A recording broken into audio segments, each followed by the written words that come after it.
And should dialogue fail, there are alternative dispute resolution mechanisms that we will still embrace. And one of them being peaceful protest, another one, town hall meetings, another one, holding rallies. As you can see, by virtue that Kenya Kwanza picked a member of the Jubilee Party to be part of that bipartisan committee, shows you that they are doing it in bad faith. It is not in the spirit of negotiation. It is undermining. They are treating that committee with a lot of contempt. But who are having a challenge in this situation are the Kenyan citizens. This issue must be resolved as a matter and must be treated as a matter which is very important and urgent.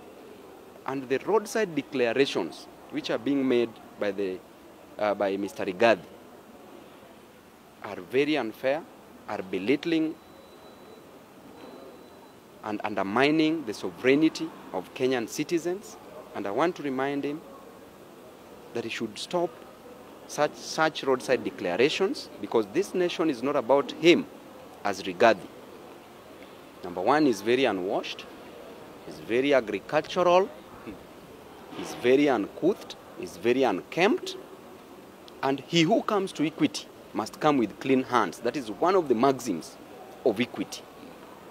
And number two, there's a principle called in law, volenti non fit injuria, that they are contributing to their own injury by making these inflammatory remarks that is annoying, that does not go well with the spirits of Kenyans. That's causing a lot of consternation and discombobulation of spirits among Kenyans.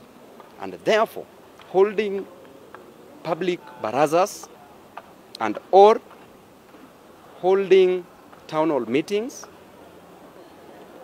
only satisfies one of the requirements of the principles of war, that negotiate. As you negotiate, you advance. So as we negotiate, we advance. We will not abandon the talks first, because the talks are already starting. We want to see what they bring in the talks. Should the talks fail, then we have an alternative, which is the streets. The alternative are the people. Let the people decide for themselves what is good for them. To answer that is very simple. We have issues that we raised, issues of concern, issues that affect the common mwananchi. Number one being the cost of living, the price of unga, which must come down, because it is part of the issues of concern that are affecting the lives of Kenyan citizens directly. Number two, issue of IBC is very fundamental, because development should never come before democracy. Or rather, democracy should come first. Should come first, then development to follow. Why? Because you can never separate politics from economics. The economy of this state, the economy of a nation, is dictated by the political activities of that nation. Or rather, the political activities of a nation are determined by the economic activities of a nation are determined by the political activities of that nation. Electing poor leadership leads to poor development. Therefore, what we must go for first is the cost of living. Secondly is IBC.